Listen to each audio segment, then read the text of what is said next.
Assalamualaikum warahmatullahi wabarakatuh. Waalaikumsalam warahmatullahi wabarakatuh. Alhamdulillah, wassalatu wassalamu ala rasulillah. Segala puji bagi Allah subhanahu wa ta'ala, juga salawat dan taslim kepada Nabi besar Muhammad sallallahu alaihi wasallam. Melanjutkan bahasan kita kitab Minhajul Muslim, semoga Allah berkahi, dan kita masih di bab ibadah, dan kita akan masuk ke pasal kelima, masalah tayammum. Setelah sebelumnya kita membahas masalah wudu. Dan tayammum memiliki beberapa materi dalam bahasan kita. Materi pertama, ketentuan syariat tentang tayammum, dan bagi siapa tayammum disyariatkan. Tentu ada materi kedua nanti, hal-hal yang difardukan dan disunnahkan dalam tayammum. Kemudian materi ketiga, hal-hal yang membatalkan tayammum dan hal-hal yang dibolehkan karena tayammum. Dan yang terakhir, tata cara tayammum. Dan teman-teman sekalian, kita akan bahas pertama sekali, poin kita adalah ketentuan syariat terhadap tayammum. Kata Syekh Abu Bakar rahimahullah, pasal kelima tayammum. Materi pertama, ketentuan syariat tentang tayammum dan bagi siapa tayammum disyariatkan. Ketentuan syariat tentang tayammum adalah disebutkan dalam Al-Quran, surah An-Nisa ayat 43. A'udzu billahi minasyaitonir rajim. Wa in kuntum marda aw ala safarin aw jaa ahadun minkum minal ghaiti aw lamastumun nisaa falam tajidu ma'an fatayammamu sa'idan tayyiban famsahu bi wujuhikum wa aydikum. Al-ayah. Tentu ayat yang serupa juga ada di dalam surah Al-Maidah ayat 6. Al-Maidah juga ayat 6 berbicara atau menjelaskan tentang masalah tayammum. Saya baca dulu surah An-Nisa ayat 43 terjemahannya. Dan jika kalian sedang sakit atau sedang dalam musafir atau kembali dari tempat buang air, maksudnya tentu WC atau kamar mandi, atau kalian telah menyentuh perempuan, kemudian kalian tidak mendapatkan air, maka bertayammumlah kalian dengan tanah yang suci, usaplah muka dan tangan kalian. Tentu ayat ini memberikan gambaran kepada kita tentang beberapa hal yang harus diperhatikan. Jika kalian sakit tidak bisa kesentuh air. Karena sudah jelas kalau ada air tidak boleh tayammum, ya. Tayammum hanya kalau tidak ada air. Jadi kalau kalian sakit, maksudnya sakit yang tidak boleh kesentuh air. Penyakit kulit lah, apalah segala macam, ya. Atau sedang dalam keadaan safar, musafir biasanya kehabisan air, atau dia temukan air di tempat dia sehingga kotor. Atau kembali dari tempat buang air, setelah buang hajat, buang air besar, buang kecil, tidak ada air. Atau menyentuh perempuan. Ini digarisbawahi dulu karena kalimat ini mungkin yang khilaf di antara ulama. Apa makna daripada aulamastumun nisa, atau kalian menyentuh para wanita? Imam Syafi'i rahimahullah berkata, menyentuh wanita yang dimaksud adalah menyentuh syahwat atau tidak syahwat. Intinya bukan mahram abadi. Mahram abadi itu seperti ibu, ya. Kemudian kalau laki-laki, kalau perempuan ayah, ya. Kemudian saudari, baik itu saudari atau saudara dari ayah dan ibu, atau saudara atau saudari dari ibu, atau saudara dan saudari dari ayah. Kalau adik kita satu ibu satu ayah namanya saudara ayah dan ibu. Kalau ayah kita duda nikah sama seorang gadis itu punya anak lagi, berarti anaknya saudara seayah dengan kita. Karena ibunya bukan ibu kita kan, tapi istri ayah kita. Ini namanya saudara seayah. Atau ibu kita janda, nikah sama seorang laki-laki, lalu punya anak lagi dari laki-laki suaminya sekarang, maka kita sebagai anak ibu ini adalah saudara seibu dengan anaknya si ayah tadi. Ini semuanya namanya saudara, mahram abadi. Maksud dalamnya juga mantan pasangan orang tua, saudara sesusu, ya. Ini sifatnya memang sudah mahram, anak, keponakan. Ini adalah semua mahram abadi. Mahram yang tidak abadi, di dalamnya adalah istri dan suami. Karena dia cuma mahram berlaku kalau ada pernikahan. Kalau sudah cerai, sudah bukan mahram. Berarti mahramnya sementara. Selama masih bersama ya sudah mahram. Kalau tidak, maka tidak boleh lagi. Makanya kalau sudah cerai, selesai masa iddah, maka seperti wanita asing atau seperti laki-laki asing hukumnya. Walaupun punya anak tentunya ya. Masuk dalam mahram abadi juga anak pasangannya. Anak pasangan, anak mantu, mertua, ya, itu sifatnya karena pernikahan maka mereka jadi mahram dan sifatnya abadi. Ya. Dalam arti kata sampai kita meninggal atau dia meninggal tentunya. Ya. Masuk juga di sini anaknya pasangan, ingat ya, kalau kita seorang bujang misalnya nikah sama janda punya anak perempuan, asal ibunya sudah berhubungan biologis dengan kita, maka anaknya perempuan jadi mahram abadi, walaupun cerai sama ibunya. Cerai sama ibunya pun anaknya tetap mahram, nggak bisa sama sekali menikah. Begitu pula sebaliknya, seorang gadis yang nikah sama duda punya anak laki-laki, gitu kan. Selama ayahnya si anak tadi atau si duda sudah menggauli si wanita ini, maka anaknya jadi mahram abadi. Nggak boleh menikah sama sekali. Ini sama juga sebenarnya tadi dengan nggak boleh menikahi mantan pasangan orang tua. Kalau sudah disentuh oleh orang tua kita, haram buat kita sudah. Nggak bisa lagi. Nah itu. Nah Imam Syafi'i rahimahullah mengatakan, makna aula mastumun nisa, kalian menyentuh para wanita, menyentuh secara kulit, fisik, sedikit, walaupun sedikit. Syahwat atau tidak syahwat. Ya. Mahram atau bukan mahram, tapi mahram maksudnya adalah mahram yang bukan abadi. Jadi dalam mazhab Syafi'i, suami istri kalau bersentuhan batal. Karena dianggap bukan mahram abadi. Tapi kalau ibu, saudari, anak itu mahram abadi. Kalau istri sama suami tetap batal. Maka dalam mazhab Syafi'i kalau sudah wudu suami istri menjaga sekali tidak mau sentuhan. Sedikit pun sentuh sudah batal, sengaja atau tidak sengaja. Beranjak daripada firman Allah sini, aula mastumun nisa, atau kalian menyentuh wanita. Jumhur ulama selain Imam Syafi'i rahimahumullah, Imam Malik, Abu Hanifah dan Ahmad, tiga-tiganya mengatakan tidak. Makna aula mastumun nisa adalah syaratnya sentuhan yang diikuti dengan syahwat. Harus ada syahwat. Jadi kalau teman kantor nggak sengaja sentuh, nggak batal dalam mazhab jumhur. Nggak sengaja. Kita belanja transaksi, kesentuh, kasih duit, penjualnya perempuan atau laki-laki, kita beli kue atau beli minuman, tersentuh. Nggak batal dalam mazhab jumhur. Karena nggak ada hubungannya dengan syahwat. Tapi kalau sentuh sengaja, gandengan tangan, sudah ada tujuan-tujuan ke sana, maka batal. Beranjak daripada hadis yang sahih, ini Imam Ahmad sebenarnya meriwayatkan juga hadis ini, makanya mazhab beliau berpahaman seperti ini.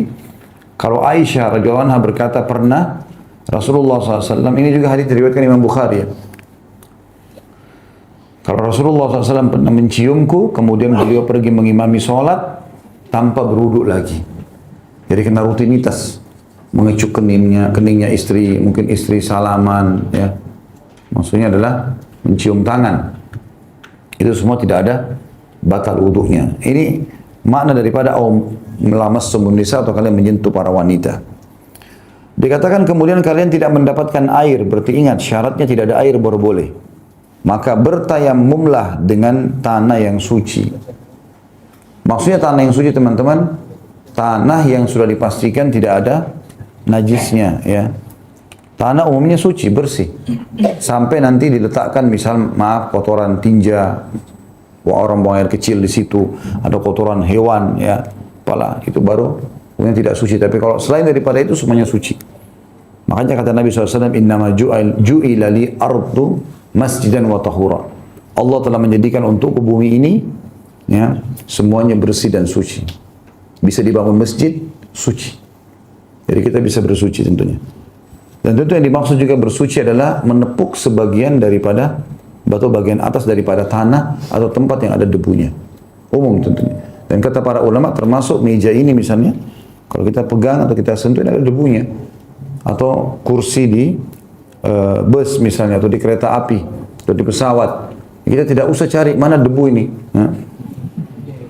Cukup tepuk di kursi itu selesai. Bahkan sebagian ulama mengatakan di pakaian kita pun banyak debu. Ya. Jadi tidak harus mencari secara khusus. Itu yang dimaksud dengan rincian dengan tanah yang baik. Maka syaratnya usaplah, caranya usaplah muka dan tangan kalian. Nanti kita jelaskan di materi terakhir tentang tata caranya. Ini dalilnya. Jadi dalil menjelaskan kalimat tayammum disebutkan dalam ayat ini. Kemudian tadi juga saya katakan ada dalam surah Al-Maidah ayat berapa? 6. Cukup panjang ayatnya tentang masalah wudu. Sudah kita jelaskan pada pertemuan yang lalu, tapi ada potongan ayat yang menjelaskan kepada kita tentang tayammum ini. Allah berfirman, "A'udzubillahi minasyaitonirrajim." "Walam tajidu ma'an fatayammamu sha'idan thayyiban wa in kuntum junuban fattahharu wa in kuntum marda aw ala safarin walam tajidu ma'an fatayammamu sha'idan thayyiban." Kalau kalian dalam keadaan safar, ya, kalian sudah menyentuh wanita, ya, dan tidak dapat air, maka bertayammumlah dengan tayammum yang baik. Itu intinya dalam surah Al-Maidah ada disebutkan ayat 6-nya.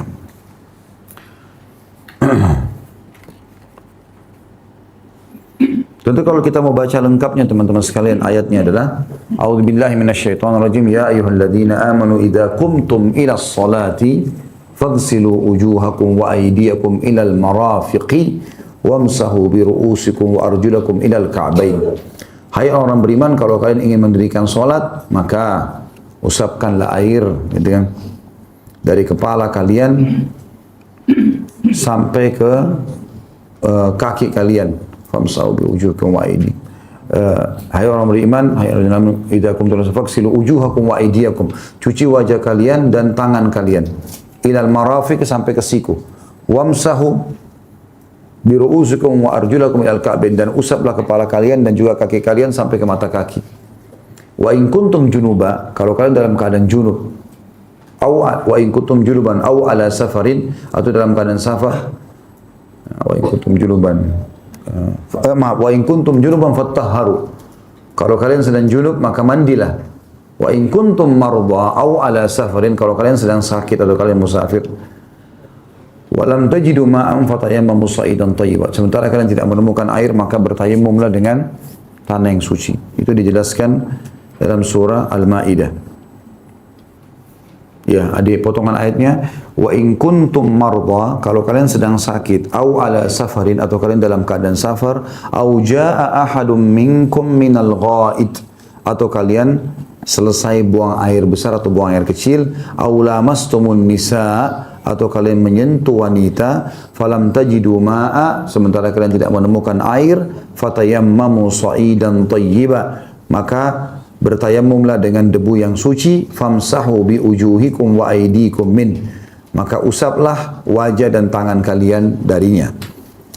Ma yuridullahu liyaj'ala 'alaikum min haraj, Allah tidak pernah mau membebankan buat kalian, walakin yuridu liyutahhirakum, tapi Allah ingin mensucikan kalian, wa liyutimma ni'matahu 'alaikum, dan agar menyempurnakan nikmatnya pada kalian, la'allakum tashkurun, agar kalian bersyukur. Dan ini dua ayat Al-Quran dalam An-Nisa 43 dan Al-Maidah ayat 6, ini menjelaskan tentang adanya hukum tayammum. Kalau dalam hadis Nabi SAW disebutkan di dalam hadis riwayat Nasai nomor 322 dan juga Ibnu Hibban meriwayatkan dengan sanad yang sahih. Rasulullah SAW bersabda, "As-sa'idu wudu'ul muslimi wa illam yajidil ma'a 10 sinin." Tanah itu bersih, merupakan alat bersuci orang Islam meskipun ia tidak menemukan air selama 10 tahun. Tentu di situ ada footnote juga ditulis oleh penulis ini, barang siapa yang tidak mendapatkan air atau sesuatu untuk bertayammum, ia boleh sholat tanpa wudhu dan tayammum, dan tidak perlu mengulangi sholatnya. Karena Rasulullah SAW dan para sahabat sholat tanpa wudhu ketika tidak ada air, dan tidak mengulang sholat mereka setelah turun firman atau ayat tayammum. Jadi maksud daripada statement beliau adalah, misal ada orang tinggal di kutub utara, es semua, dia mau ambil esnya untuk wudhu, nggak memungkinkan. Dia mau tayammum, nggak memungkinkan. Kalau keadaannya seperti itu, kecuali kalau dia punya air sendiri, dia bisa panasin, mungkin orang sudah biasa hidup. Ini contoh saja dari statement beliau mengatakan kalau tidak ada air, tidak ada debu juga untuk tayammum, maka dia meniatkan dalam hatinya untuk mengerjakan itu. Ini kalau keadaan tertentu, tapi alhamdulillah seluruh dunia mayoritasnya kan ada debu, ada tanah ya. Baik, kemudian dikatakan bagiannya juga bahasan materi pertama, bagi siapa tayammum disyariatkan? Tayammum disyariatkan bagi orang yang tidak menemukan air setelah berusaha semaksimal mungkin mencarinya, atau ia menemukannya akan tetapi ia tidak dapat memakainya karena sakit, atau ia merasa khawatir jika memakainya penyakitnya itu akan bertambah parah. Nah, di situ ada footnote juga dijelaskan, jika keadaan air sangat dingin serta ia tidak menemukan api untuk menghangatkannya, di mana ia menduga akan sakit bila ia menggunakan air, maka dalam keadaan demikian hendaklah ia bertayamum serta menunaikan solat, dan hal tersebut tidak menjadi masalah baginya berdasarkan keterangan dalam sebuah hadis yang diriwayatkan oleh Abu Dawud nomor 334 dengan sanad yang baik bahwa Nabi SAW telah menyetujui apa yang dilakukan oleh Amr bin As yang melakukan hal tersebut. Tentu masih ingat kisah Amr bin As ya, pada saat dia sedang diutus oleh Nabi SAW untuk memimpin peperangan. Kemudian sampai di suku itu, ternyata Amr bin As jadi pemimpin. Ada Umar bin Khattab, ada Abu Bakar, ada Ali, ada Uthman, semuanya ikut dalam peperangan. Karena dingin sekali, maka Amr bin As pada malam harinya junub. Dia junub, kemudian dia besok pagi pada saat dia bangun, dia minta air. Airnya dingin sekali, karena musim dingin. Dia mau wudhu, dia nggak tahan. Dia takut dia sakit, karena dingin luar biasa gitu. Badannya pun dingin, kondisinya dingin. Mungkin ini teman-teman di musim dingin itu tahu masalah ini ya. Maka dia tidak jadi, dia tayamum. Umar bin Khattab sempat menegurnya. Kenapa kau tidak tayamum? Kenapa tayamum? Ada air. Dia bilang, saya nggak bisa. Saya mau tayamum. Saya nggak mampu gitu. Maka Umar pun marah dengan dia sambil pergi ke Abu Bakar mengatakan, hai Abu Bakar, bagaimana nih? Ini Amr bin As baru 3 bulan masuk Islam. Dulunya musuh Islam, sekarang tiba-tiba buat hukum sendiri. Ada air, tapi dia mau tayamum. Kata Abu Bakar, ikuti saja. Dia ditunjuk oleh Nabi SAW, pasti ada tujuannya. Maka Umar pun diam. Akhirnya Amr bin As mengimami sholat dalam keadaan tayamum. Dan pada saat pulang ke Madinah, ditanya kepada Nabi SAW, Nabi membenarkan perilaku Amr bin As. Ini tentu kondisi-kondisi tertentu ya. Kalau sekarang Alhamdulillah sangat memadai. Kita ada kompor gas, ada pemanas air, lengkap semuanya, nggak ada masalah. Atau di sini dikatakan penyakitnya itu akan bertambah parah kalau dia kena air, atau memperlambat kesembuhannya, atau ia tidak dapat bergerak sementara ia tidak menemukan orang yang dapat mengambilkannya untuknya. Jadi dia misal ada orang tabrakan, yang tabrak lari, dia di tengah jalan, di jembatan, tidak ada orang yang lewat di situ, perkampungan jauh. Sekarang tiba waktu subuh, kakinya sudah patah, dia mesti sholat, walaupun berlur darah, nggak mungkin dia tinggal, dia mau sholat gimana cara? Dia mau sentuh air aja nggak mampu, maka dia boleh tayamum. Ya. Padahal ada air kan gitu. Ini keadaan-keadaan tertentu. Sedangkan bagi seseorang yang hanya menemukan sedikit air, tapi air itu tidak cukup untuk membersihkan seluruh tubuhnya, hendaklah ia membersihkan sebagian dari anggota tubuhnya dengan air tersebut. Kemudian dia bertayamum untuk anggota tubuhnya yang tersisa, berdasarkan firman Allah, fattaqullaha mastata'tum. Maka bertakwalah kalian kepada Allah menurut kesanggupan kalian. At-Taghabun ayat 16. Jadi keadaannya kalau misalnya kita temukan air, kita punya 1 botol air, kehabisan air, di tengah lautan kapalnya tenggelam. Tinggal kapal sendiri saja, skoci nggak ada air. Wudu air asin nggak mungkin. Air minumnya air tawar tinggal berapa tetes. Dia mau untuk kalau dia tayamum dengan air asin malah nggak bisa. Dia ambil pakai air tawar tinggal berapa tetes saja. Maka dia boleh menggunakan air tetes tersebut, berapa tetes sisanya dia lengkapkan dengan tayamum. Ya. Ini contoh-contoh saya untuk menjelaskan tentang rincian Syekh Abu Bakar rahimahullah. Materi kedua, hal-hal yang difardukan dan disunnahkan dalam tayamum. Yang pertama, hal yang difardukan dalam tayamum, adapun hal yang difardukan dalam tayamum adalah sebagai berikut. Yang pertama, niat. Sesuai dengan hadis Nabi SAW, innamal a'malu binniyat wa innamal likulli imri'in ma nawa. Hadis ini riwayat Imam Bukhari. Sesungguhnya amal itu tergantung pada niat dan setiap orang akan memperoleh sesuai dengan yang diniatkannya. Hendaklah tayamum itu diniatkan supaya dibolehkan ya, mengerjakan ibadah yang tadinya dilarang karena hadas, sehingga dengan bertayamum sholat dan ibadah lainnya menjadi dibolehkan. Yang kedua, tanah yang tentu ini di dalam hati ya, tidak ada lafaz khusus dalam niat. Sebagaimana sudah kita jelaskan di awal-awal bab kita, pada bab ibadah tidak ada lafaz khusus dalam niat. Ya, jadi kalau dia perlu niat, dia cuma di dalam hati. Orang yang mengatakan nawaitu shoma gadin, nawaitu sholli fard, nawaitu wudu, ini semua dalam mazhab Syafi'iyah pun hanya khusus bagi orang yang ragu, orang yang bimbang, Tapi kalau orang yang yakin tidak perlu mengucapkan. Dalam hatinya sudah selesai. Kita mau sholat duhur, begitu masuk masjid, sudah niat dalam hati mau sholat duhur. Allahu Akbar. Takbir. Masalah jumlah rakaatnya kita sudah tahu memang 4 rakaat kita mau kerjakan. Masalah kita jadi makmum, tidak usah bilang makmuman, karena kita sudah berdiri mau jadi makmum. Ya mau jadi, maju jadi imam, waktu dia maju dia sudah tahu jadi imam. Ya gitu, seperti itulah. Yang kedua, tanah yang bersih dan suci yang harus dipakai ya. Berdasarkan firman Allah, "Fatayammamu sha'idan thayyiban" dalam surah An-Nisa ayat 43 tadi dan Al-Maidah ayat 6, dan bertayammum kalian dengan tanah yang baik atau suci. Yang ketiga, tepukan yang pertama yakni meletakkan kedua tangan di atas tanah. Jadi maksudnya sekali saja menepuknya. Yang keempat, mengusap muka dan kedua telapak tangan berdasarkan firman Allah, "Famsahu biwujuhikum wa aydikum." Usaplah muka dan tangan kalian, surah An-Nisa ayat 43. Cukup itu saja, muka dan tangan. Tidak ada kumur-kumur sama debu. Selanjutnya hal-hal yang disunnahkan, itu yang wajib. Adapun hal-hal yang disunnahkan dengan tayamum, dalam tayamum adalah sebagai berikut. Pertama, membaca basmalah. Ya, sebagaimana orang kalau wudu baca basmalah, sunnah. Karena hal itu disyariatkan dalam melakukan setiap amal kebaikan. Kata Nabi SAW, "Kullu amrin la yubda' bismillah fahu aqta." Semua perkara yang tidak dimulai dengan menyebut nama Allah, maka dia terputus dari rahmat. Maka harusnya dimulai dengan bismillah, selama itu perbuatan baik. Yang kedua, tepukan yang kedua. Jika hukum tepukan yang pertama adalah wajib dan dihukumi cukup dengannya, maka hukum tepukan yang kedua adalah sunnah. Jadi kalau misalnya kita tepuk, terus ada keraguan, kayaknya nggak ada debunya, ditepuk yang kedua, maka yang kedua itu hanya tambahan sunnah. Walaupun sudah saya katakan tadi, kita harus yakin teman-teman sekalian, debu itu ada di mana-mana. Ya, tidak harus di tanah. Walaupun subhanallah sebuah tempat meja ini misalnya kita lap, dalam hitungan beberapa saat saja sudah ada debunya lagi. Kuasa Allah. Yang ketiga, mengusap kedua lengan beserta kedua telapak tangan. Jika hanya mengusap kedua telapak tangan saja, maka itu dibolehkan. Sedangkan mengusap kedua lengan tangan semata-mata sebagai bentuk kehati-hatian saja. Perbedaan tersebut terjadi karena adanya perbedaan dalam menafsirkan makna kata yadain dalam ayat tersebut di atas. Apakah maknanya itu dua telapak tangan saja atau dua telapak tangan berikut dua lengan hingga dua siku. Maka kata beliau, orang kalau tayamum menepuk ya tanah kemudian langsung mengusap wajahnya, gitu. Lalu mengusap telapak tangannya. Kalau yang mau melakukan telapak tangan sampai lengan.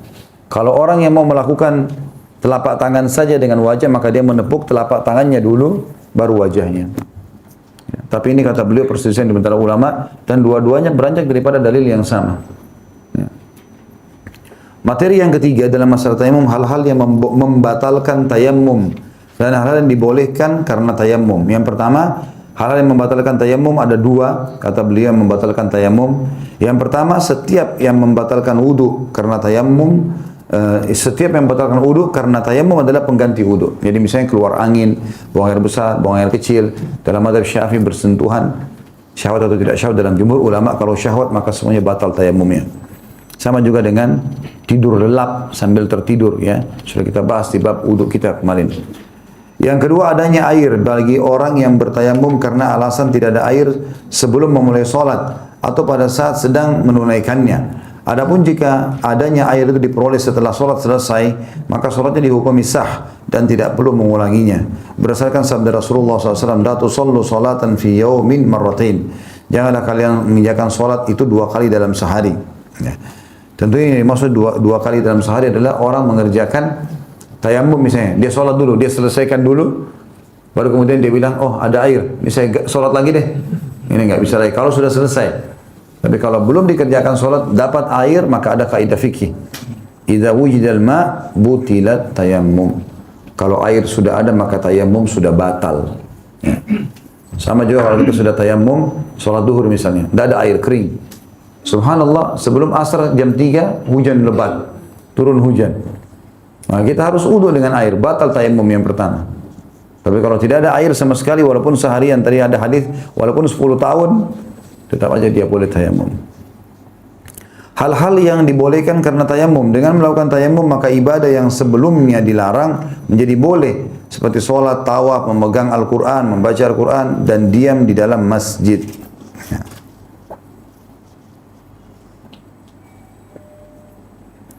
Saya bacakan dulu footnote-nya. Tadi ada keterangan yang lupa saya baca. Hadis tadi yang sebelumnya penjelasan tentang masalah jangan kalian sholat dalam satu hari 2 kali. Belum menyebutkan, ini diriwayatkan oleh Nasai, Abu Daud, dan Abu Daud menyebutkan nomor 579, Ahmad menyebutkan 4675, dan Ibnu Hibban. Ibnu As-Sakan mensahihkannya. Adapun redaksi hadis yang diriwayatkan oleh Nasai berbunyi, la tu'adu sholatu fi yaumin marratain. Janganlah kalian mengulang sholat 2 kali dalam sehari. Tetapi hadis ini bersifat terbatas, yaitu selama tidak ada suatu sebab. Dan bila tidak demikian maksudnya ada satu sebab, maka barang siapa yang sholat sendirian kemudian mendapatkan jamaah sholat, maka hendaklah dia mengulang sholat bersama mereka sehingga sholatnya itu menjadi nafilah baginya. Yaitu kata Nabi SAW, idza shalla ahadun fi baitihi thumma dakhala al-masjid wal qaumu yusallun falyusalli ma'ahum wa takunu lahu nafilah. Barang siapa yang sholat sendirian di rumahnya lalu dia masuk masjid ketika suatu kaum sedang sholat berjamaah, maka hendaklah dia mengikuti atau mengulangi sholatnya bersama mereka, dan sholat itu akan menjadi sunnah baginya. Diriwayatkan Bukhari dalam kitab Adab Mufrad. Jadi yang dimaksud tadi jangan kalian sholat 2 kali dalam sehari, ya, adalah orang yang masuk dalam bab tayammum dengan wudu. Jadi kalau misalnya dia sudah tayammum, kemudian dia sudah begitu dia salam, keran air di rumahnya jalan, misalnya. Sudah salam, ya udah, tidak usah dia wudhu lagi kemudian dia sholat. Ini makna hadis. Tapi ini berlaku khusus saja di sini, tidak berlaku umum. Karena dalam hadis yang lain dijelaskan boleh orang kalau sudah sholat misalnya di rumahnya, dia musafir misalnya dia sudah jamak. Saya sering kasih contoh ini, kalau dia sudah jamak, dia musafir, misalnya duhur asar dia sholat di bandara Soekarno-Hatta mau ke Surabaya. Duhur asar sudah di jamak, tiba di Surabaya di rumah kerabatnya atau temannya yang dia datangi. Azan asar, temannya mau ke masjid, dia boleh ikut, dia sholat lagi. Tapi itu sudah jadi sunnah buat dia. Dan ini tidak masuk dalam larangan hadis yang pertama. Kan hadisnya dilarang sholat 2 kali. Ini nggak masuk. Karena ada riwayat yang mengatakan kalau satu orang sudah selesai sholat lalu dia masuk ke masjid dan ditemukan kaum orang lagi sholat, maka dia ikut. Dan itu jadi sunnah bagi dia. Dan sudah sering juga kita jelaskan riwayat Muadz bin Jabal radhiyallahu anhu yang sering sholat bersama Nabi SAW berjamaah, kemudian beliau pulang ke kaumnya, mengimami lagi kaumnya. Juga Abu Bakar yang pernah membantu seorang sahabat yang telat tinggal sendirian dia. Lalu Abu Bakar atau Nabi SAW mengatakan siapa yang mau bersedekah buat saudaranya ini. Maka Abu Bakar angkat tangan lalu Abu Bakar mengimami orang itu. Padahal Abu Bakar baru salam sholat bersama Nabi SAW. Jadi kita boleh temani. Kita boleh temani. Ada juga sini satu hukum yang perlu kita garis bawahi teman-teman. Kalau misalnya kita lagi jemput teman kita di bandara. Dia musafir. Anggap Jakarta, dia datang dari Surabaya. Dia bilang saya mau sholat. Baiklah, kita masuk musola sama-sama sholat. Kalau dia musafir, nanti di bab sholat dijelaskan ya. Kalau dia musafir, dia boleh jadi imam. Kalau dia lebih baik daripada kita. Dia sholat 2 rakaat, kita kena mukim, kita jamak, kita tambah 2 rakaat setelahnya. Baik. Setelah kita salam, dia kan harus sholat asar. Dia mau jamak asar. Boleh nggak saya sebagai mukim temani dia sholat? Sementara dia akan sholat asar 2 rakaat. Nah, mana ustadz ini? Boleh, nggak apa-apa. Jadi sunnah buat kita. Jadi usahakan teman kita, ibu-ibu juga gitu kalau di rumah ada kerabatnya datang dari luar kota segala macam, dia lagi sholat di rumah. Misal dia sholat di kamar, kita sholat di kamar. Begitu kita masuk di kamarnya, misalnya mau tawarin makan, dia lagi sholat. Boleh kita tanya, sholat apa? Misalnya kita sudah sholat dulu, dia sudah sholat dulu. Oh saya mau jamak sama asar. Baik, saya temani sama-sama, kita temani berjamaah. Supaya dia dapat pahala jamaah, kita dapat pahala sunnah. Ya. Jadi artinya usahakan supaya teman-teman kita ini dapat pahala jamaah tidak sendirian. Walaupun kondisinya kayak tadi saya jelaskan. Terakhir teman-teman sekalian dalam pasal kita ini masalah tayammum adalah tata cara tayammum. Adapun tata cara tayammum adalah sebagai berikut kata beliau. Bagi orang yang bertayammum hendaklah membaca basmalah sambil, dari ini beliau sudah menggabungkan semua materi-materi tadi. Bagi orang yang tayammum hendaklah membaca basmalah sambil meniatkan tayammumnya supaya dibolehkan melaksanakan ibadah yang sebelumnya dilarang. Kemudian meletakkan kedua telapak tangannya di atas permukaan tanah atau pasir atau kerikil atau tanah lembab atau dan sejenisnya. Dan tidak menjadi soal meniup debu yang menempel pada kedua telapak tangannya dengan tiupan yang ringan. Kalau misalnya banyak sekali debunya, dia tempelin terus melengket. Atau di tanah lembab tadi kan. Pasir, tanah, kena air hujan. Kita mau tayammum, kita sentuh, biasanya melengket. Boleh kita tiup, bersihkan itu. Jadi bukan dihilangkan semua, tapi kurangi supaya wajah kita tidak melengket kotoran atau tanah tadi. Lalu mengusapkan mukanya satu kali, lalu ia meletakkan kembali kedua telapak tangannya di atas tanah jika berkenan. Ini tadi sunnah. Lalu mengusap kedua telapak tangannya beserta dua lengannya hingga dua sikunya jika ia berkenan. Sedang jika ia membatasi usapannya hanya pada kedua telapak tangan, maka hal itu dibolehkan. Saya bilang tadi rincian para ulama, kalau kita mau berpegang pada wajah dan telapak tangan hanya sampai lengan, maka umumnya kata ulama, kata di dalam pengaturan wudu, telapak tangan dulu baru wajah gitu kan. Maka telapak tangan dulu diusap, kemudian baru wajah. Tapi kalau kita mau melengkapkan tadi dengan yang beliau katakan disunnahkan sampai ke siku, maka wajah dulu, baru kemudian siku. Dan dengan satu kali tepukan sudah cukup. Satu kali tepukan, kita lihat nggak lihat debu itu nggak ada masalah. Usapkan ke wajah, lalu usapkan ke telapak tangan kanan dan kiri. Kalau mau, misalnya satu kali tepukan di wajah saja, tepukan lain untuk tangan juga nggak ada masalah. Ini kata beliau, semuanya dibolehkan. Kata beliau di sini peringatan tentang tanda jawab. Bolehkah seseorang mengerjakan beberapa sholat dengan satu kali tayamum jika tayamum itu belum batal? Jawabannya dalam masalah ini terjadi perbedaan pendapat di kalangan para ulama karena tidak ditemukan nas hukum yang jelas mengenai masalah tersebut yang menetapkan salah satunya serta membatalkan yang satunya lagi. Pendapat yang lebih hati-hati adalah menetapkan supaya bertayamum pada setiap sholat. Tapi boleh saja selama tidak ada air. Kita lanjut ke pasal ke-6. Kita akan bahas dua pasal sekarang, tayamum dengan mengusap khuf, ya, atau perban. Nah, ini maksud dengan khuf teman-teman sekalian adalah kalau kita sekarang masuk dalamnya kaos kaki, sepatu, ya. Tapi kalau asli khuf itu sebenarnya di zaman Nabi SAW adalah kulit hewan, ya, yang dibentuk sedemikian rupa, kayak kita sekarang dijahit, ya, dibuat kayak sepatu tapi dari kulit tipis, persis kok, seperti kaos kaki. Di Saudi kalau lagi umroh atau ya umroh umumnya biasa umroh masih kena dapat musim dingin ya, itu banyak di dekat masjid dijual khuf. Jadi kaos kaki dari kulit, ada sekarang ditambah resleting dari samping. Jadi mirip sepatu sebenarnya, cuman dia lebih kepada kaos kaki.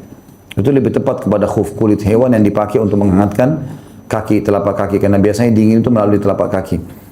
Juga perban, kalau orang lagi luka diperban, ya, lukanya bagaimana caranya? Beliau mengatakan materi pertama dalam pasal ini adalah ketentuan syariat mengenai bolehnya mengusap sepatu atau perban. Kata beliau kebolehan mengusap khuf dan benda-benda lainnya yang semakna dengannya seperti kaos kaki ditetapkan berdasarkan Al-Quran dan Sunnah. Firman Allah yang Maha Suci dan Maha Tinggi yang berkenaan dengan hal tersebut telah disebutkan dalam ayat sebelumnya dalam surah Al-Ma'idah, yaitu lafadznya surah Al-Ma'idah ayat 6, wa arjulakum, dan kedua kaki kalian. Yang dibaca dengan harakah jar, bunyinya i, ya, karena diatafkan atau diikutkan dengan lafaz wamsahu bi ru'usikum. Jadi ada ayat yang berbunyi wa arjula, lamnya pakai fathah, wa arjulakum. Ada juga ayat wa arjulikum, pakai kasrah di lamnya. Kata beliau, ini dua-duanya sama, yang menunjukkan kebolehan untuk mengusap. Sedangkan ketentuan syariat yang berdasarkan as-sunnah adalah sabda Nabi SAW, "Idza tawadda'a ahadukum falabisa khuffaihi falyamsah 'alaiha wal yusalli wa la yakhla'huma in syaa'a illa min janabah." Ya, tentu hadis ini diriwayatkan Darul Qutni nomor 54, Al-Hakim nomor 181 dan Al-Hakim mensahihkannya. Kata Rasulullah SAW, jika salah seorang dari kalian berwudu sementara ia dalam keadaan memakai khufnya, kaos kaki atau sepatunya tadi, maka hendaklah dia mengusap bagian atasnya dan sholat dengannya. Dan ia tidak perlu mencopot keduanya jika berkenan, kecuali jika ia dalam keadaan junub. Jadi syaratnya teman-teman kalau mau mengusap kaos kaki kita, itu adalah sebelumnya kita dalam keadaan suci. Misal kita mau keluar ke kantor, wudu dulu. Setelah wudu, kita pakai kaos kaki. Di tengah jalan, maaf, keluar angin. Buang air kecil, buang air besar. Maka pada saat kita wudu lagi, misalnya di kantor, semua anggota tubuh kita basahkan kecuali kaos kaki. Kita bisa usapkan di atasnya. Dan diusap sedikit saja. Tidak usah dibasahin. Basah nanti kaos kakinya basah semua. Jadi usap. Namanya usap itu menyentuh sedikit tangan basah, sudah diusap bagian atasnya. Bagian atas, tidak ada bagian yang lainnya. Ya. Makanya Ali bin Abi Thalib berkata radhiyallahu anhu, kalau agama ini diambil harus sesuai dengan akal manusia. Seperti orang-orang jil katakan harus masuk akal. Gitu. Kata Ali bin Abi Thalib, kalau agama ini diambil dengan akal, harus sesuai dengan akal manusia, maka mengusap khuf lebih pantas dari bawah daripada atasnya. Yang kotor kan bagian bawah. Semestinya kalau pakai akal nih agama, harusnya kok bawa kaos kaki yang kita usap-usapin sama air. Ini enggak kok bagian atasnya. Begitulah syariat Allah. Jadi enggak bisa kita bantah, karena akal digunakan untuk memahami wahyu, bukan untuk membantah wahyu. Baik, ini yang dikatakan tadi dalam hadis tersebut, ya. Hadis ini kata beliau bersifat mutlak dan tidak ada pembatasan waktu. Hadis ini dibatasi dengan hadis yang lain yang akan dikemukakan dalam pembahasan berikutnya. Di sini dikatakan penutupan hadis kecuali dalam keadaan junub. Jadi kalau buang air besar, buang air kecil, keluar angin, tidak ada semuanya. Boleh. Dan bagi mukim boleh sehari semalam, bagi musafir 3 hari 3 malam. Jadi kalau mukim boleh. Misal dia keluar rumah sebelum subuh atau subuh. Dia sudah ke masjid sholat subuh dekat rumahnya. Dia sudah pakai kaos kaki, sudah wudhu sebelumnya. Dia pergi kantor, dia pulang nanti maghrib. Gitu kan. Di tengah jalan ini dia sholat duhur, sholat asar, dia sholat maghrib, mungkin tiba di rumah sudah menjelang atau pas isya dia sholat masjid lagi dekat rumahnya baru dia masuk rumah, tetap dia boleh masuk khuf karena sehari semalam. Yang kalau musafir baru 3 hari 3 malam. Kemudian ketentuan saya tentu di negara-negara kayak kita masih tidak terlalu diperlukan ini. Artinya boleh, orang juga jarang pakai kaos kaki. Tapi kalau di negara-negara ada musim dingin ini perlu sekali. Ya. Saya berapa kali alami musim dingin di beberapa negara di Timur Tengah, ya, itu hari juga saya pernah ke Australia, pernah juga ke daerah Asia, pada saat itu ke Hong Kong waktu itu dan beberapa negara. Memang pas musim dingin, memang kalau tidak pakai kaos kaki kedinginan, ya. Maka mungkin mereka kerepotan kalau tidak masal khuf di situ ya. Nah kalau harus buka lagi, airnya dingin sekali. Kemarin kami umrah plus Turki pas lagi dingin-dinginnya, airnya kayak air es ya, gitu. Tapi kuasa Allah yang tahan, alhamdulillah. Yang tidak tahan, dia bisa masuk khuf. Tapi syaratnya ingat ya, sebelum pakai kaos kaki dalam keadaan suci. Kalau antum tadi belum keluar rumah tidak wudu, pakai kaos kaki lalu sekarang mau wudu, harus buka kaos kakinya. Dan dalam syarat yang lain, kalau junub, berhubungan biologis, kena harus mandi, buka kaos kakinya. Kata beliau kemudian ketentuan syariat tentang bolehnya mengusap perban terdapat dalam sabda Rasulullah SAW yang berkenaan dengan kasus seorang sahabat yang terluka kepalanya, di mana ia membasuh kepalanya ketika bersuci dan yang menghantarnya kepada kematian. Lalu beliau bersabda, Inna makana yakfihi ayyatayammama wa ya'siba ala jurhihi khirqatan thumma yamsah alaiha wa yaksila sa'ira jasadih. Tentu riwayat ini diriwayatkan oleh Abu Daud nomor 336 dan mayoritas ulama berpegang dan berpedoman pada hadis ini. Padahal cukup baginya bertayamum dan membasuh lukanya dengan perban. Ya. Cukup baginya bertayamum dan membalut lukanya dengan perban, lalu mengusapnya serta membasuh anggota tubuh yang lainnya. Masih ingat kisah ini ya? Pernah kita sampaikan nih. Yang ada sahabat Nabi lagi pergi berperang, kemudian kepalanya kena pedang sehingga terbelah kepalanya. Tapi dia kena nggak lihat, orang kalau nggak lihat lukanya biasanya nggak takut ya. Karena kalau sudah takut baru dia pusing, baru dia pingsan gitu.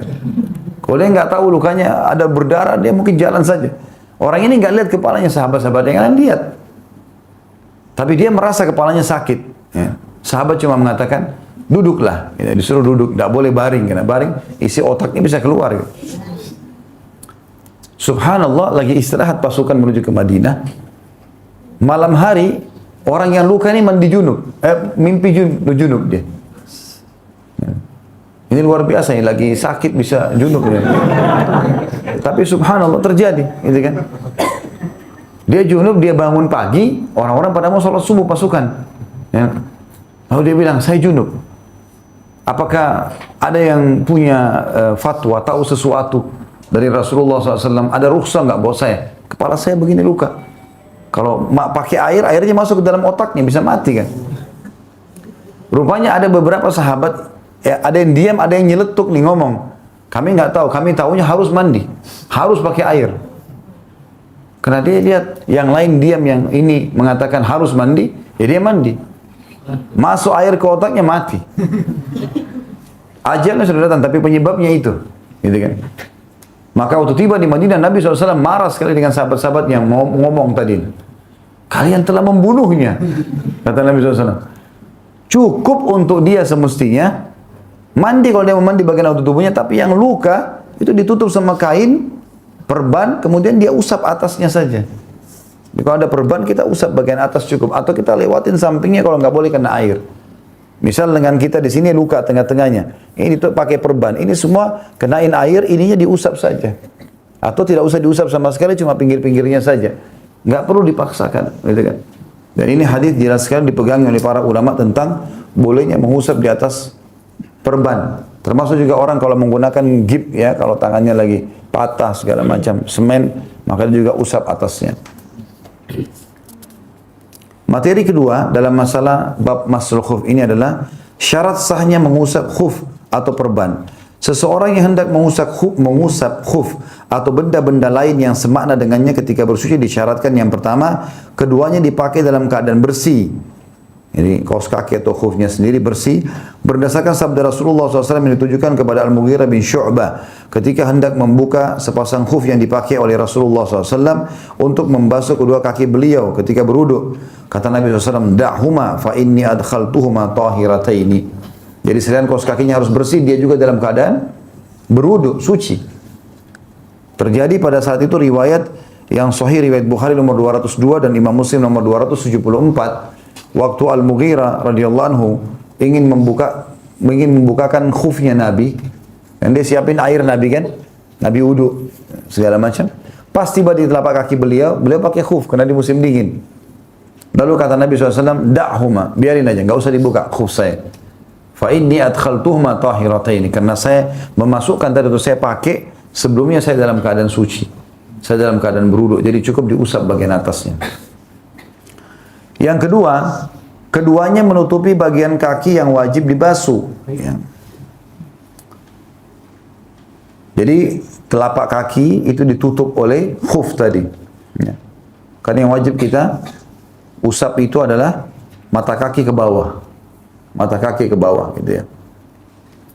Jadi kalau kita pakai kaos kaki yang kaos kakinya kelihatan, biasanya punggung telapak kakinya kan, karena kecilnya kaos kaki itu biasanya ibu-ibu yang pakai, maka itu tidak sah untuk dijadikan khuf. Harusnya yang menutupi sampai mata kaki ke bawah, baru dibahasakan khuf. Biasanya saya lihat itu ada kaos kaki yang dipakai untuk di musim dingin, cuma dipakai di rumah ya. Jadi model kayak sepatu, jadi mata kakinya kita lihat. Nah ini tidak masuk dalam khuf. Tapi khuf adalah kaos kaki yang menutupi minimal mata kaki. Yang kedua, yang ketiga, keduanya tebal sehingga kulit tidak terlihat dari balik keduanya. Ya. Yang keempat, masa mengusap keduanya tidak boleh lebih dari sehari semalam bagi orang yang berada di tempat atau mukim, serta tidak boleh lebih dari 3 hari 3 malam bagi orang yang sedang bepergian atau musafir. Berdasarkan keterangan yang diutarakan oleh Ali bin Abi Thalib radhiyallahu anhu bahwasanya Rasulullah SAW telah menetapkan 3 hari 3 malam bagi orang-orang bepergian serta 1 hari 1 malam bagi orang-orang yang berada di tempat. Dan ini hadis riwayat Muslim nomor 276. Yang kelima, tidak boleh mencopot keduanya setelah mengusapnya. Jika ia mencopot keduanya, maka wajib atasnya membasuh kedua kakinya. Jika ia tidak membasuhnya, maka wudhunya dihukumi batal. Jadi kalau misalnya ada orang iseng saja dia, ini bisa diusap nih, gitu. Usap aja nih, saya sudah juga belum sehari semalam mukim atau musafir belum 3 hari 3 malam. Ternyata setelah dia usap, dia buka juga kaos kakinya. Sholat tanpa kaos kaki.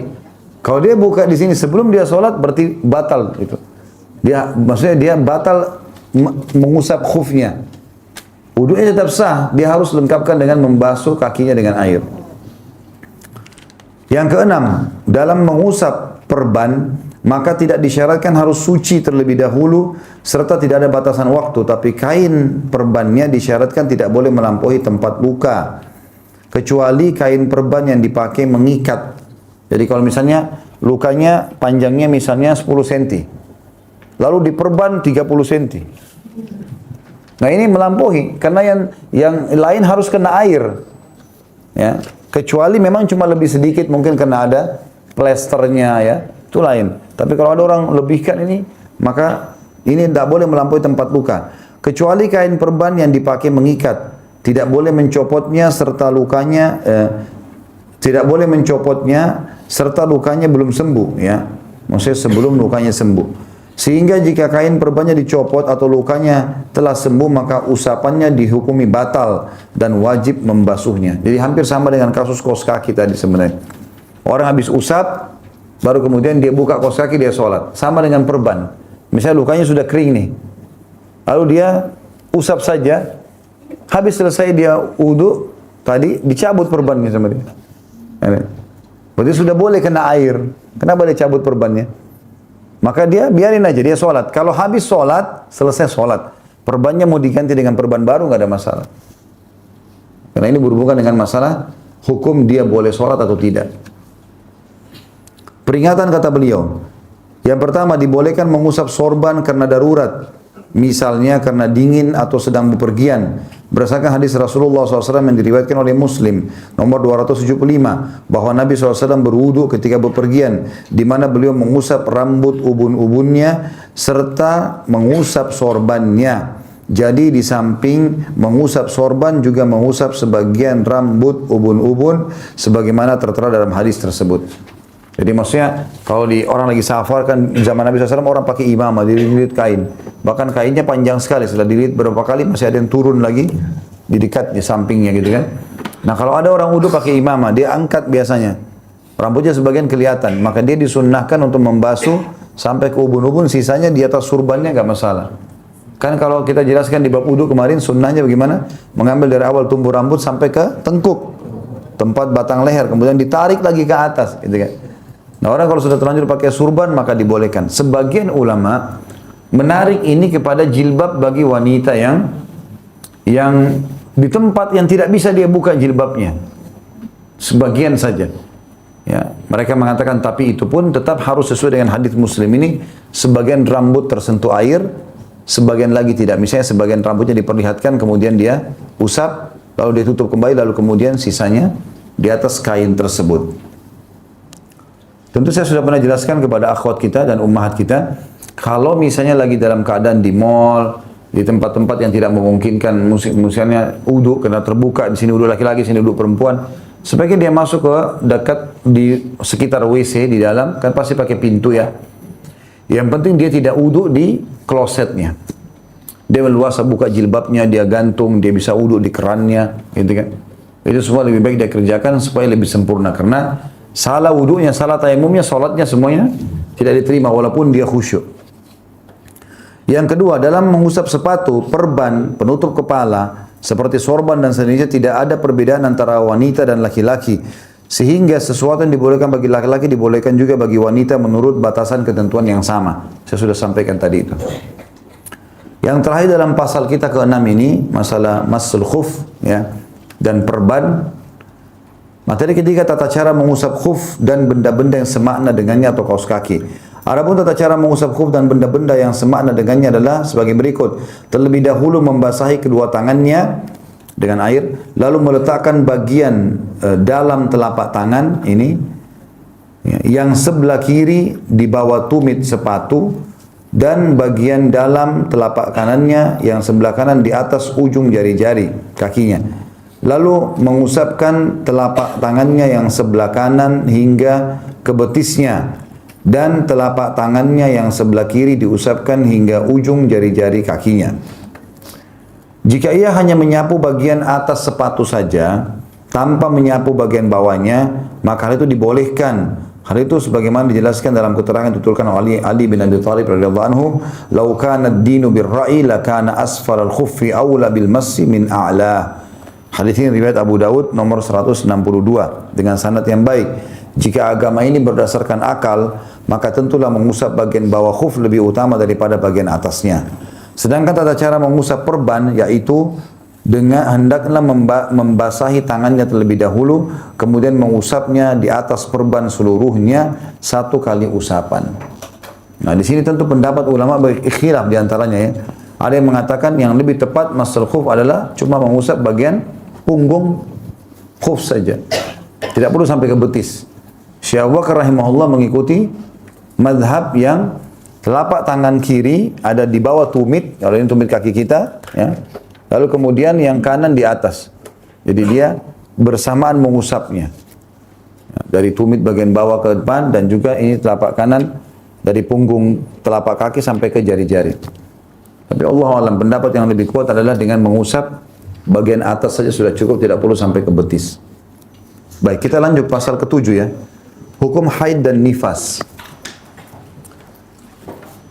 Tentu istilah haid dan nifas sudah tidak asing lagi, adalah darah yang keluar dari kemaluan wanita, dan itu bisa disebabkan karena siklus bulanan kalau haid dan siklus melahirkan kalau nifas, gitu kan, atau keguguran. Materi pertama kata beliau adalah definisi haid dan nifas. Pertama haid dulu. Haid adalah darah yang dikeluarkan rahim saat seorang wanita mencapai usia balik, di mana biasanya darah itu akan keluar pada waktu-waktu tertentu dengan hikmah mencegah dan mengendalikan kelahiran anak. Ya. Jadi di sini kalau orang dibuai, ya, sel telurnya tentu tidak akan haid kan gitu. Makanya wanita haid tidak ada, ya, wanita hamil tidak ada haidnya lagi. Karena ini hanya akan terjadi kalau tidak terjadi pembuahan. Paling sedikit masa keluarnya darah haid adalah sehari semalam dan paling lama adalah 15 hari. Serta kebanyakannya adalah 6 atau 7 hari. Ini yang normalnya 6 sampai 7 hari. Tapi ada orang subhanallah memang cuma 1 hari. Kuasa Allah SWT, 2 hari. Maksimal 15 hari. Lebih 15 hari sudah tidak dianggap lagi haid. Tapi masuk dalam istihadhah. Sedangkan sedangkan masa suci paling sedikit adalah 13 atau 15 hari. Dan paling lama tidaklah terbatas, serta kebanyakan adalah 23 sampai 24 hari. Ya. Ini tentu khilaf di antara ulama tentang masalah ini. Tapi yang paling tepat, seseorang mengikuti, saya pernah jelaskan ini, seseorang mengikuti siklus dia. Ya. Maaf, ini tidak ada alamnya laki-laki di sini. Ya. Jadi ibu-ibu melihat siklus rutinnya. Kalau tiap bulan 7 hari terus, itu jadi tolok ukur. Kalau 1 hari lebih, misalnya 8 hari, hari ke-8 istihadhah namanya. Bukan lagi haid. Sudah harus mandi di hari ke-7-nya, sudah harus langsung sholat. Masalah masih netes, maka dia tinggal bersihkan di hari ke-8, kemudian dia wudhu lagi. Ya, tapi tidak ada lagi mandi di situ karena dia sudah istihadhah saja. Kan gitu. Kalau terjadi perubahan hormon, baik karena misal perubahan cuaca. Mungkin seseorang tadi tinggal di Indonesia, sekarang pindah di Eropa. Musim dingin, musim panas, tubuhnya adaptasi, biasanya terjadi perubahan hormon. Atau orang menggunakan, ikuti program-program menahan kehamilan, KB dan seterusnya. Menggunakan alat-alatnya. Atau seseorang mungkin selesai melahirkan. Biasanya setelah masa nifas selesai, anak pertama, anak kedua lahir misalnya, berjalan di bulan nanti, haidnya sudah beda tanggalnya dengan yang lalu. Dan sering kali berubah hari. Kadang-kadang bertambah, kadang-kadang berkurang. Maka dia konsultasi sama dokter di sini, kata para ulama. Dokter menilai. Ini dari hasil melahirkannya, maka dihitung haidnya, misalnya tadinya dulu waktu masih gadis 7 hari, sekarang sudah 9 hari. Di pegangan, lebih daripada itu istihadhah. Ya, seperti itu cara memahaminya. Dalam masa haid kata beliau, wanita dapat dibagi menjadi 3 kelompok, yaitu yang pertama sudah terbiasa, ya, maksudnya sudah biasa terjadi, dan yang istihadhah, di mana masing-masing, ya, diberlakukan ketentuan hukum tersebut. Ya. Di sini maksudnya pemula, sudah terbiasa, dan istihadhah, ada 3. Maksudnya biasanya perempuan kalau baru balik, haidnya masih tidak normal. Kadang-kadang 2 hari sudah nggak ada darahnya. Sehari, kadang-kadang 3 hari. Jadi tidak jarang sekali terjadi wanita baru haid, kemudian dia haid sudah 7 hari langsung. Jarang sekali terjadi. Tapi itu biasanya pemula agak berbeda, atau yang sudah terbiasa, siklusnya sudah normal, 6 hari, 7 hari, ya, 5 hari. Dan yang istihadhah, artinya yang lebih daripada waktu yang sudah umumnya dia haid. Adapun di situ dikatakan sebagian ulama dari kalangan ahli fikih, mazhab Malikiyah serta Syafi'iyah, ya, tetapi tidak dari kalangan para ahli fikih mazhab Hanabilah dan Hanafiyah. Dia 2 mazhab, Malik dan Syafi'i. Dan sementara yang kedua Hambali dan Hanafi tidak melakukan itu. Telah menambah jumlah pembagian kelompok tersebut, ya, dengan memasukkan wanita yang hamil. Dan ketentuan hukum yang berlaku padanya adalah ketentuan hukum yang berlaku pada wanita yang tidak hamil jika kebiasaannya tidak berubah. Dan jika kebiasaannya berubah, maka Ibnu Qayyim berpendapat setelah masa kehamilan seorang wanita berlangsung 3 bulan, maka ia mempunyai masa haid selama 15 hari. Setelah masa kehamilannya berlangsung 6 bulan, maka ia mempunyai masa haid selama 20 hari. Serta di akhir masa kehamilannya maka ia mempunyai masa haid selama 30 hari dengan alasan bahwa darah haid akan semakin banyak ketika masa kehamilannya semakin besar. Sedangkan para ahli fikih dari mazhab Hanabilah dan Hanafiyah tidak menganggap darah yang keluar pada masa hamil seperti darah haid, melainkan darah penyakit, sehingga tidak ada ketentuan ya hukumnya kecuali darah yang keluar sehari, 2 hari atau 3 hari sebelum melahirkan, maka darah itu dihukumi sebagai darah nifas, sehingga ketentuan hukum yang berlaku padanya adalah ketentuan hukum yang berlaku pada darah nifas. Saya terangkan. Jadi kalau misalnya kita mulai dari masa perempuan hamil dan mau melahirkan, biasanya kalau pecah ketuban atau menjelang pecah ketuban ada darah, ada cairan kuning ya, segala macam ya, biasanya lebih lagi kalau sudah air ketuban. Nah ini pendapat jumhur sebenarnya adalah dihitung darah nifas. Jadi kalau sudah pecah ketuban gak wajib lagi sholat walaupun belum melahirkan, karena sudah masuk dalam masa nifas. Dan ini pendapat yang paling kuat, apalagi memang dalam kondisi seperti ini seorang ibu sudah gak bisa lagi sholat, dia kerepotan, kesakitan ya, dalam kondisi jiwanya tegang ya, pikirannya lagi kalut. Ini memang semestinya masuk dalam pendapat ini. Walaupun ada pendapat yang mengatakan tidak, darah itu tidak dianggap masa haid. Ini pertama dulu dari pendapat tadi, dari apa yang dijelaskan. Yang kedua, ada wanita yang walaupun hamil dia haid, tapi jarang terjadi. Jarang terjadi. Kalau ini terjadi, menurut Ibnu Qayyim rahimahullah, dihitung darah haid. Bagaimana cara mengetahuinya? Biasanya beda antara darah yang menetes bukan haid, hanya kena pecah ketuban atau yang lainnya, dengan haid. Karena haid memang pasti ibu-ibu lebih tahu masalah itu. Darahnya lebih banyak, lebih menggumpal, mengeluarkan bau yang tidak nyaman dan seterusnya. Ini adalah berarti dihitung haid. Jadi walaupun dia hamil tetap berlaku padanya hukum haid. Jadi bisa gugur sholatnya, bisa gugur puasanya gitu kan. Dan berlaku padanya hukum haid, termasuk tidak boleh berhubungan biologis suami istri di daerah kemaluan. Tapi ini jarang sekali terjadi. Ini tadi dijelaskan kalaupun ada wanita yang sampai haid di masa hamil. Kita lanjutkan. Beliau mengatakan wanita pemula, yaitu wanita yang melihat darah haid untuk pertama kalinya. Ketentuan hukumnya bahwa ketika ia melihat darah itu, hendaklah ia meninggalkan sholat, puasa dan persetubuhan, dan ia menunggu masa suci. Jika ia melihat haidnya telah berlangsung selama sehari semalam atau lebih lama dari itu hingga 15 hari, hendaklah ia mandi dan mengerjakan sholat. Tetapi jika darahnya itu masih terus-menerus keluar setelah berlangsung 15 hari, hendaklah ia menghukumi darah itu sebagai darah istihadhah, di mana istihadhah artinya haid asli, darah asli. Istihadhah menyerupai darah haid kita. Di mana ketentuan hukum yang berlaku padanya adalah ketentuan hukum yang berlaku pada wanita yang istihadhah. Jika darahnya berhenti 1 hari dari 15 hari tersebut, seperti keluar 1 atau 2 hari kemudian berhenti, atau yang seperti itu, maka hendaklah ia mandi dan sholat tak kala melihat berhentinya darah, dan tidak sholat ketika melihat darah. Ini penting sekali. Hati-hati ibu-ibu sekalian, karena banyak kita temukan kasus, saya dapatkan dari keterangan istri saya, banyak diantara muslimah yang kadang-kadang mengeluh sama dia, misalnya menyampaikan untuk menanyakan hukum. Jadi kalau dia misalnya biasa 7 hari, hari ke-7 sebenarnya, hari ke-5 sebenarnya sudah tidak ada darah, cuma masih ada bercak kuning gitu kan, itu masih dihitung haid, masih dianggap haid oleh sebagian pendapat ulama. Tapi biasanya di hari ke-7 sudah bersih sama sekali, cuma dia berjaga-jaga, siapa tahu keluar darah gitu kan, maka dia menunda mandinya di hari ke-7 sehingga tidak sholat subuh, tidak sholat duhur, tidak sholat asar, nanti isya mau tidur baru dia mandi. Ini nggak boleh, haram ini. Nggak boleh, harus dia mandi. Kalau dia sudah lihat tidak ada darah, dan itu kan sudah ada tanda sebelumnya ya. Biasanya hari pertama, hari kedua, hari ketiga itu puncaknya keluar banyak. Hari keempat dia sudah berkurang. Hari kelima biasanya cuma bercak, bahkan sudah bukan lagi warna darah. Ya. Maka ini harus diperhatikan.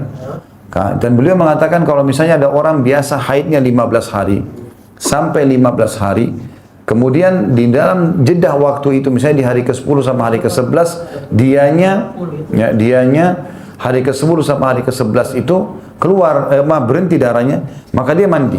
Walaupun nanti di hari ke-14 atau hari 13 dianya keluar lagi darah, maka dia hitung lagi ya haid pada saat itu. Kita masuk yang kedua, wanita yang sudah terbiasa haid, yaitu wanita yang telah mengetahui hari-hari tertentu dari masa haidnya dalam masa 1 bulan. Ketentuan hukumnya bahwa ia diwajibkan meninggalkan sholat, puasa dan bersetubuh pada hari-hari di mana haidnya biasa berlangsung. Ketika ia melihat darahnya itu berwarna kekuning-kuningan atau kehitam-hitaman setelah berakhirnya hari-hari di mana masa haidnya biasa berlangsung, hendaklah ia tidak perlu memperdulikannya. Berdasarkan keterangan Ummu Atiyah radhiyallahu anha, kami tidak menganggap darah yang berwarna kekuning-kuningan atau kehitam-hitaman setelah suci sebagai suatu yang perlu dipedulikan. Dianggap istihadah.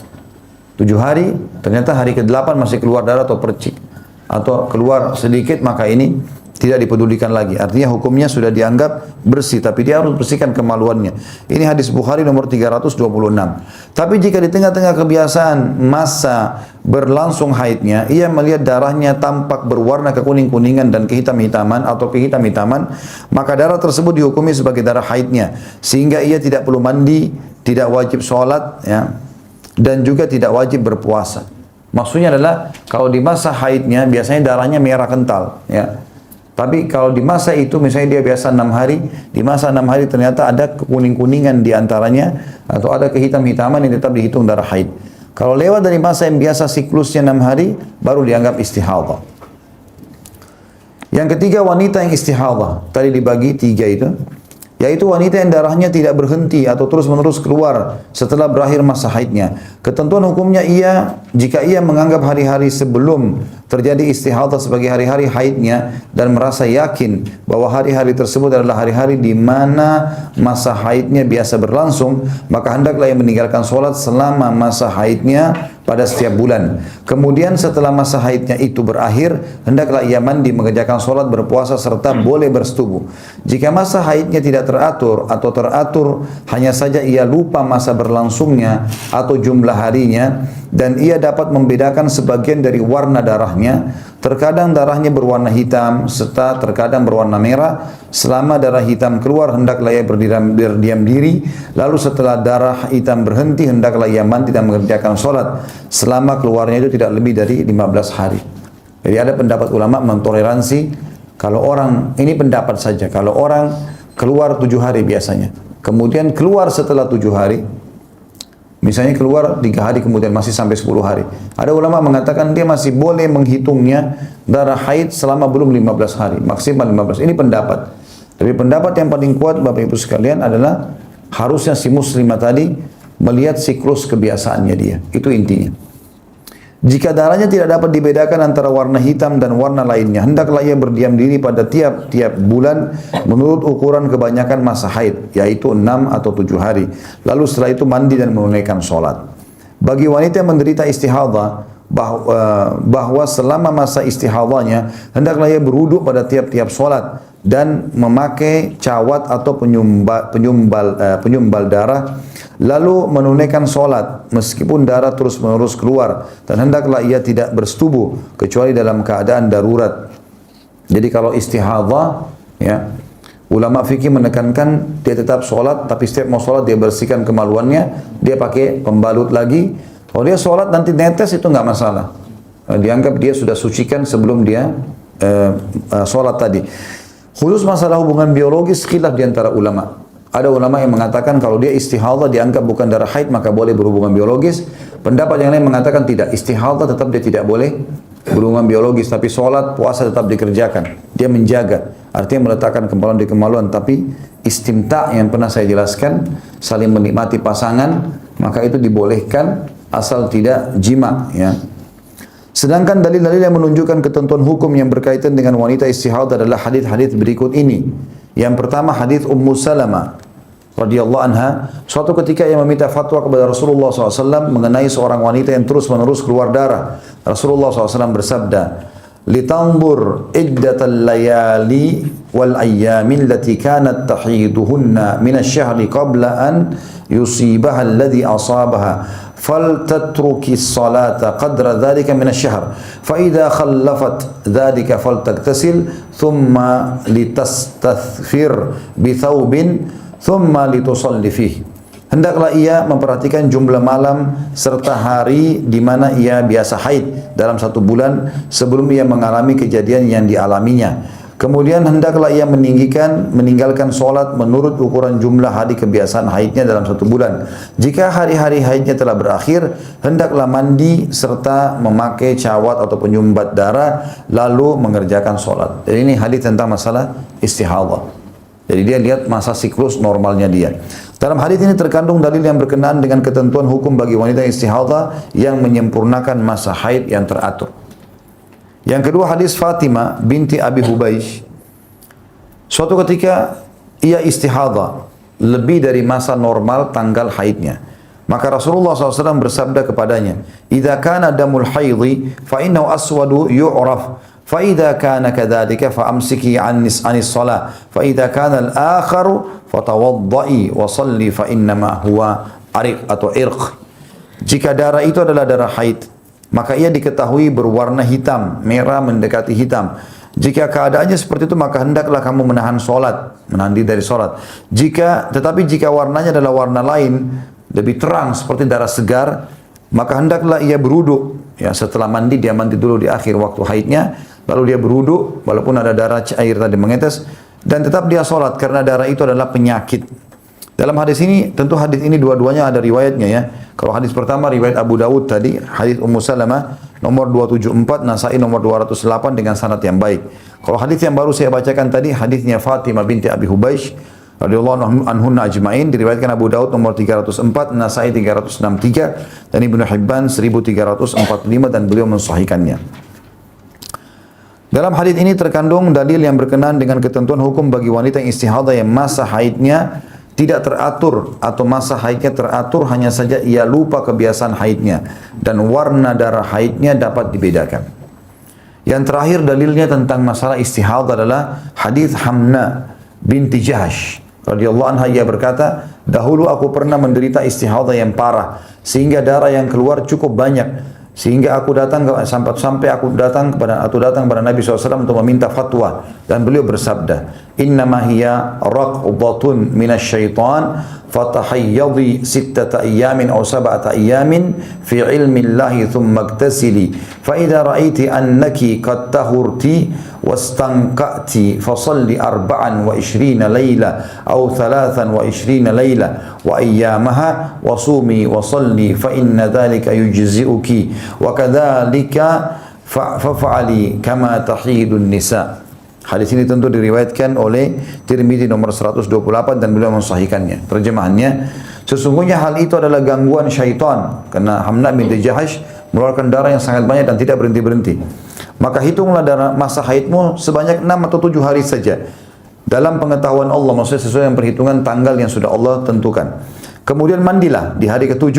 Jika kamu melihat bahwa kamu telah bersih dan telah suci, lalu sholatlah selama 23, 24 atau 23 hari. Maksudnya kalau dia misalnya haid di awal bulan ya, tanggal 1 sampai tanggal 6 atau sampai tanggal 7. Berarti kan dia mandi, dia harus sholat 23 atau 24 hari menggenapkan bulan itu. Jelas ini? Baik. Berpuasalah dan sholatlah, niscaya hal itu berpahala bagimu. Perbuatlah hal itu pada setiap bulan sebagaimana layaknya kaum wanita yang sedang haid. Dalam hadis ini terkandung dalil yang berkaitan dengan ketentuan hukum bagi wanita yang tidak mempunyai masa haid yang teratur dan tidak dapat membedakan warna daripada haidnya. Ya. Baiklah, kita tutup dengan kafaratul majlis. Subhanakallahumma bihamdika asyhadu an la ilaha illa anta astaghfiruka wa atubu ilaik. Wassalamualaikum warahmatullahi wabarakatuh.